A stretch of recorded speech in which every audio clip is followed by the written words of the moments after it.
আল্লাহ লাকাদ কানা লাকুম ফি রাসূলিল্লাহি উসওয়াতুন হাসানাহ। আরেকটা কথা নবী ওখানে বয়ান করেছেন, মদিনায় যে সর্বপ্রথম যে চারটি ওয়াজ, তার ভিতরে আরেকটা হলো সাল্লু বিল্লাইলি ওয়ান নাসু নিয়াম। মানুষ একটু পরে যে ঘুমের বিপরে ঘুমায় যাবে, বিছানায় আরামে ঘুমাবে, এসিওয়ালা এসিতে ঘুমাবে, ফ্যানওয়ালা ফ্যানওয়ালাতে ঘুমাবে, ফ্যানের মধ্যে ঘুমাবে, ঘুমের পরে একেবারে নাক ডেকে ঘুমাবে, অচেতন হয়ে যাবে। ওই সময় দুনিয়ার কোন মানুষ সজাগ থাকবে না তোমার এলাকায়। তুমি ওই সময় উঠো, তোমার জীবনের যত গুনাহ আছে মালিকের কাছে নিজে স্বীকার করো। রব্বুল আলামিন জিনা করেছি এতবার, চুরি করেছি এতবার, ডাকাতি করেছি এ পরিমাণ, মানুষ হত্যা করেছি, মিথ্যা মামলা দিয়েছি, গাঁজা খেয়েছি, এবার ট্যাবলেট খেয়েছি, আল্লাহ চুরি করেছি, ডাকাতি করেছি, জনগণের হক নষ্ট করেছি। এখন যে পর্যায়ে আসছি সেইগুলা মানুষের কাছে স্বীকার করা বড় কঠিন। ও রব্বুল আলামিন, জীবনে নামাজ কালামের কাছে যাই নাই, তোমার কুরআন কিতাবের কাছে যাই নাই, যত প্রকার গুনাহ আছে সবই আমি করছি মালিক। রব্বানা যালামনা আনফুসানা ওয়া ইন লাম তাগফির লানা ওয়া তারহামনা লানাকুনান্না মিনাল খাসিরিন। তাতাজাফা জুনুবুহুম আনিল মাদাজি ইয়াদউনা রাব্বাহুম খাওফান ওয়া তামাআ। বুকবার আশা নিয়া, জাহান্নামের ভয় নিয়া, ও যুবক এই যৌবনকালটারে কাজে লাগাও। রাতের বেলা ওইটা চোখ থেকে যদি দুফোঁটা পানি তুমি বের করতে পারো, বিশ্বনবী মুহাম্মদুর রাসূলুল্লাহ বলেন, 2 ফোঁটা বান্দার 2 ফোঁটা চোখের পানি বিশাল জাহান্নামকে নিবারণের জন্য যথেষ্ট হইয়া যায়। তাহাজ্জুদ পড়লে আল্লাহ তাআলা ওই লোকটারে ওলি বানায় নেয়। যত কামের পীর আছে, হক্কানি পীর মাশায়েখ, তাহাজ্জুদ ছাড়া কেউ পীর হইতে পারে নাই। ও দোস্ত, তাহাজ্জুদ ছাড়া পীর হইতে পারে নাই। সেখানে 5 ওয়াক্ত ওক্তিও নামাজও পড়ে না, ওইটা বলে দেশের বড় পীর। মোজ দিয়ে, দাড়ি দিয়ে, চুল দেওয়ার, বগল দেওয়ার, উপর নিচে সব দিয়ে জামা কাপড় খুলে ছাড়িয়ে দিলি, বোঝা যায় না মানুষটা বড় মানুষ।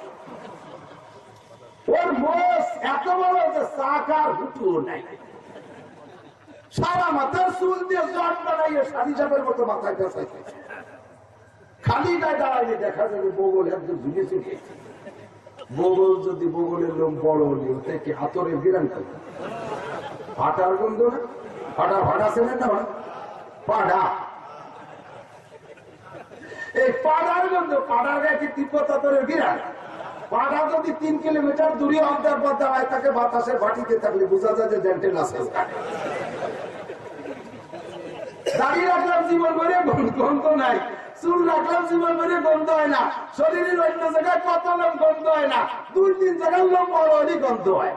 তার মধ্যে নাম্বার 1 বগল, ঠিক না? মোজ দিয়ে, দাড়ি দিয়ে, চুল দিয়ে, বগল দিয়ে উমো জুম হয়ে গেছে, এইটা কামেল পীর। আমার নবী জীবনে কোনদিন মুখ বড় রাখেন নাই। নবী চুল রাখতেন বাবরি চুল। নবী সপ্তাহে একবার বগল পরিষ্কার করতেন। সরবের লোমগুলো যেখানে যা আছে পরিষ্কার করা সুন্নাত। এই যে কয় জায়গার লোম পরিষ্কার করতে হয়, এ যদি সর্বোচ্চ 40 দিন পার হইয়া যায়, হাদিসে আসছে ওই লোকটার নামাজ কালাম কবুল হয় না। কারণ ওই সব জায়গায় ময়লা জমে যায়, ওযু গোসলের পানি পৌঁছায় না। আর ওযু গোসলের পানি যদি সব জায়গায় না পৌঁছায়, ওই লোকটার ওযু গোসল হয় না। আর ওযু গোসল ছাড়া নামাজ হয় নাকি? কথা বলে। নখ রাখছে শুয়োরের মতো নখ। জিজ্ঞেস করলাম, তোর কেনিয়ান গুলির নখ কত বড়? কলমের নিট বানাবো। দেশে কলমে অভাব পড়ে গেছে, ওর নখ দিয়ে নিট বানাবো। আজও পর্যন্ত কোনদিন দেখি নাই যে কেউ নখ দিয়ে বানানো কলমের নিব দিয়ে লেখে। ইদানিং তো সব চলে গেছে, সব বলপেনের মধ্যে চলে আসছে। সেই নিবের কলমের দিন শেষ। আমরা ছোটবেলায় নিবের কলম দিয়ে লেখছি, মনে আছে না মুরব্বী? কলমের প্যাড করে কালি ঢুকাই দিয়া নিব দিয়ে লেখছি। কিন্তু শেষ সময় কেউ দেখলাম না নখ দিয়ে নিব বানাইছে। মনে রাখবেন, নখ, হাতে পায়ের নখ যদি লম্বা হইয়া যায়, হাতে পায়ের নখ যদি লম্বা হইয়া যায়, ওই মরা নখের গোড়ার দিকে চাপা পড়িয়া যায়। ওই জায়গা গোসলের পানি, ওযুর পানি পৌঁছানো ফরজ। যখন চাপা পড়ে যায়, খিলেল না করে এমনি উপরে পানি ঢেলে দিলে গন্তব্য পর্যন্ত পানি পৌঁছায় না। আল্লাহর কসম, ওই লোকটার ওযু হয় নাই, ওই লোকটার গোসল ফরজ গোসল আদায় হয় নাই। আর নাপাক অবস্থায় যদি সিজদা দেয়, তাহলে নামাজ তো হবেই না। নামাজ হবে নিয়ত করে সিজদা দিলে তার ঈমান পর্যন্ত নষ্ট হইয়া যায়। আমার মা বোনরা, হাতে পায়ে নখপালিশ ব্যবহার করে, এইটা নবীওয়ালা ফ্যামিলির অভ্যাস নয়। আয়েশা সিদ্দিকা কোনোদিন নখপালিশ লাগায় নাই, ফাতেমা খাদিজা কোনোদিন নখপালিশ লাগায় নাই, উম্মাহাতুল মুমিনিন রিদওয়ানুল্লাহি তাআলা আলাইহিন্না আজমাইন ইনরা কেউ কোনোদিন নখপালিশ ব্যবহার করে নাই। মেহেদি ব্যবহার করেছেন, হাতে এবং পায়ে মেয়েরা মেহেদি ব্যবহার করতে পারবে, কিন্তু নখপালিশ ব্যবহার করা হারাম। নখপালিশের একটা কণাও যদি থাকে, ওর নিচে ওযু গোসলের পানি যায় না, ওর নিচে ওযু গোসলের পানি যায় না। ওই অবস্থায় সারা সাত সমুদ্র 13 নদীর পানির মধ্যে যদি তার সুবই নিয়ে বেড়ায়, তবুও তার শরীর পাক হবে না, সিজদা দেওয়া জায়েজ নাই, নামাজ পড়া জায়েজ নাই। মহিলারা আটা সেজে রুটি বানায়, একটু না বলে পারি না। আগে রুটি ছিল গরিবের খানা, আমাদের ছোটবেলায় রুটি খাইতো গরিবরা, বড় লোকরা ভাত খাইতো। এদানিক আল্লাহ পাল্টাই দিয়েছে, সব কিছুই পাল্টে গেছে। আগে ঘরে বসে যদি দড়ি দরবার চলতেছে, পায়খানা আসলি কইতো কি একটু ময়দা দেখতে আসে, একটু বাইরে দেখতে আসে। ঘরে বসে পায়খানা আসলি বাইরে যেত, মনে আছে না? আর এখন বাইরে বসে গল্প করে পায়খানা আসলি একটু ঘরে যাই, উল্টে গেছে। আগে রুটি খাতো গরিবরা, বড় লোকরা ভাত, আর আল্লাহ উল্টে দিয়েছে, বড় লোকরা খাবি দামি, গরিবরা খাবি দামি দামি চাউলের ভাত, বড় লোকরা খাবে রুটি। এই রুটির নাম ডায়াবেটিস রুটি। এবার রুটি বানাইতে যে মহিলাকে আটা সেনা লাগে, আটা সেন্টি দিয়ে নখের ভিতর যে আটা ঢুকছে, রুটি সেকতে সেকতে সেকতে সেকতে ওই গরমের তাপে নখের ভিতরে এই আটাগুলো শক্ত হয়ে যায়। আর আটা শক্ত হলে ওর নিচে নরমালি পানি ঢোকে না, ওজুর পানি ঢোকে না। এই সঙ্গে সঙ্গে আটা সেনার পরে রুটি বানানোর পরে ক্লিয়ার করে নখের ভিতরের আটা, শুকনো আটা যদি বের করে না ফেলে, ওই মহিলা ডেলি একবার বানায়, আর ওই ডেলির আটা ওই নখের মধ্যে আটকে থাকে। প্রত্যেক দিন সে 24 ঘন্টা না পাক থাকে, ওযু তো হয়ই না, এর মধ্যে যদি গোসল ফরজ হয়, ওর ফরজ গোসল আদায় হয় না। ওই মহিলা যে জায়গা যায় সেই জায়গা বেবরকতি আসে। ওই অবস্থায় ঘরের মাথার উপরে উঠবে, চাউলের কলসে হাত দিবে, টাকার মানিব্যাগে হাত দিবে, যে জায়গা হাত দেবে সে জায়গায় বেবরকত। এই নাপাক মহিলা যদি গাড়িতে ওঠে, তাও তার উপরে আল্লাহর পক্ষ থেকে লানত আসতে থাকে। আমরা যারা পান খায়, এই পানীয় বাড়তি, আমরা নখে হাতে চুন নেই, চুন দিয়ে এমন ভাবে কৌটা থেকে নেছে নিয়ে আসবে, নখের ভিতরে ঢুকে গেছে। উপরে টুকসাইকে ছুটে খাইছেন, বাকি যেটুক আছে যার পথে রাস্তাঘাটে বেড়ার সাথে গাছের সাথে রইল। কোন এলাকায় পানখোর নাই, এটা বোঝা যাবে যদি ওই এলাকার গাছের চুন মাহাল না পায়। যে এলাকার গাছের রাস্তা যে হাটে দেখেন, এই এলাকার প্রত্যেকটা প্রায় গাছের গায়ে চুন মাখানো আছে। খেয়ে দিয়ে যেটুক তাকে গাছের সাথে ডলা দেয়, বেড়ার সাথে ডলা দেয়, বাকি টুক ঠেলা লেগে নখের মধ্যে ঢুকে যায়। নখ তো রয়েছে আপনার বড় কাঠের না, 3 সপ্তাহ, ওর মধ্যে ঢুকে গেছে চুন। ওই চুন শুকিয়ে রয়েছে, ওযু বানাইছেন, গোসল করছেন, ভিতরে পানি ঢুকে নাই, আপনার ওযু হয় নাই, গোসল হয় নাই, আপনার নামাজও হবে না। সেখানে ফাঁকে ফাঁকে মাসলা দিয়ে একটা কইয়া যাই। আল্লাহ নবী বলেন, আল্লাহ পাক বলেন, লাকাদ কানা লাকুম ফি রাসূলিল্লাহি, এই যুবক মনে রাখ, টাকলু শুয়ে প্যান্ট পরবি, টাকলু শুয়ে প্যান্ট পাজামা লুঙ্গি পরবি, জুব্বা পরবি। আল্লাহ রাসূল বলেন, লা ইয়ানজুরিল্লাহু ইলাইহি ইয়াউমাল কিয়ামা মান জাররা ইজারাহু বাতারা, যেই ব্যক্তি টাকলু শুয়ে কাপড় পরবে পুরুষরা, হাসরের মাঠের যত নেকি থাকুক আল্লাহ পাক তার দিকে তাকাবে না। মাস পারা মিনাল কাওয়াইন ফাকুল ফিন্নার, খেয়াল করো না ভাই, কি এটা স্টাইল, টাকলু শুয়ে স্টাইল। স্যান্ডেলে তল দিয়ে ঢুকিয়া নায়কদের যে বড় গেছে প্যান্ট, ওদিকে যেটুক সামনে দিয়ে বেরোয় গেছে, ওটুক আবার উপর দিয়ে কম পড়ে গেছে। একটু পুজো হইলে, একটু বাঁকা হইলে, পিছন দেয়া পাশার দেড় বিঘের বাড়ি বিড়ে বুড়ি যা আছে সব দেখা যায়। বড় লোকরা লুঙ্গি পরে যদি খালি গায়ে থাকে, দামি দামি লুঙ্গি পরে, কিন্তু নামাতি নামাতি একেবারে বেনাপোল বর্ডারের গোড়ায় নিয়ে বাঁধবে, পিলারের পাশে তার কাটার কোনায়।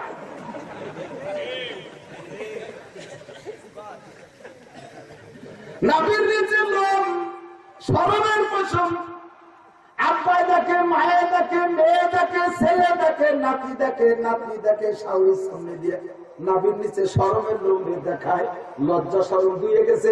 আল্লাহ কয় ফেরেশতার পেটের লাথিতে বিলাটা ফাটাই ফেলাই দেয়। দামি একটা লুঙ্গি উঁচু করে না পইর দিকে নিচে একদিকে নামাই দিছে। ওর মতো 4-5 জন যদি রাস্তায় যে লুঙ্গি পরে হাঁটে, চেয়ারম্যান সাহেবের রোড ক্লিনার কোন মহিলাদেরকে বেতন দেওয়া লাগবে। লুঙ্গির বাড়িতে গুগবর সাপ কটুক লেখাপড়া শিখলে তোমার টাকনুর নিচে লুঙ্গি আর প্যান্ট পরা লাগে। আমাদের নয়ন জেলার পায়রা ছিলেন মৌলানা মাজদার হোসেন সাহেব, আমার অত্যন্ত বন্ধুত্ব ছিল। সার্ভে দেখি কোর্টে যায়, প্যান্ট পরছেন পোশাক, এই হাঁটু আর টাকনু মাইকে মাঝখান পর্যন্ত প্যান্ট। কোর্টের পোশাক তো তার পরাই লাগবে।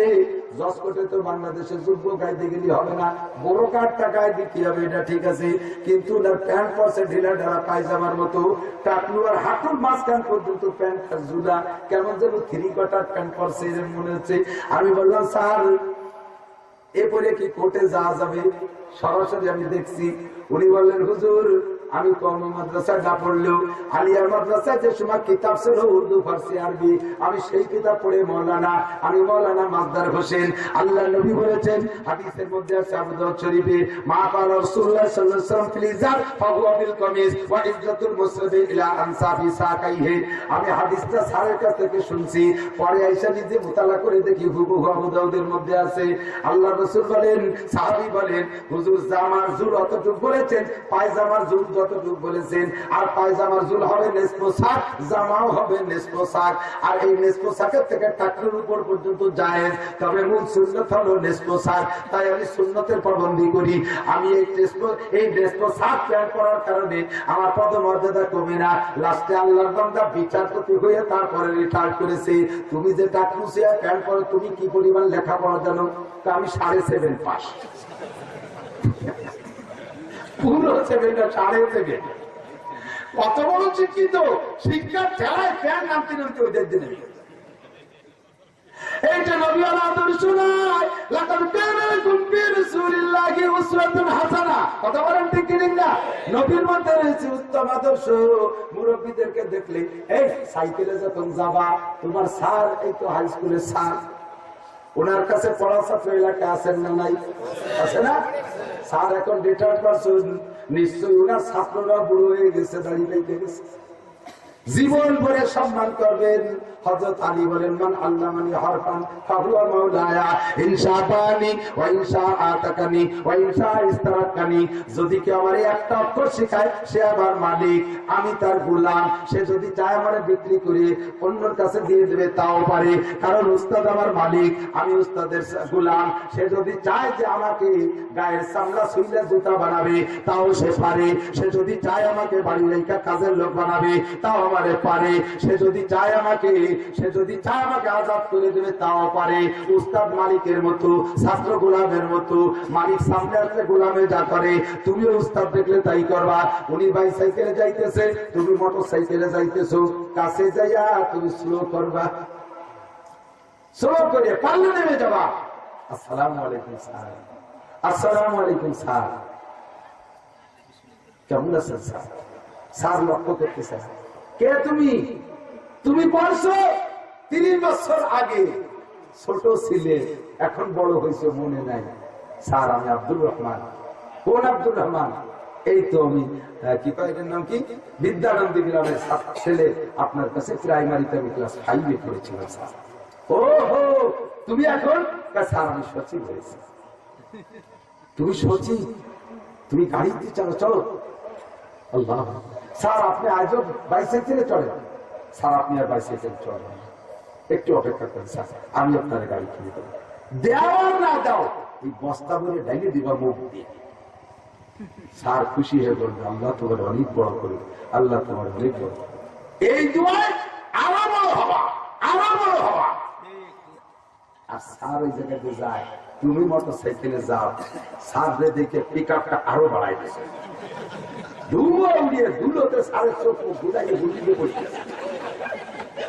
আর দাঁত ভরে দেখছা দিবে, তুমি আইছো সাইকেলে, আমি দেখো মোটর সাইকেল।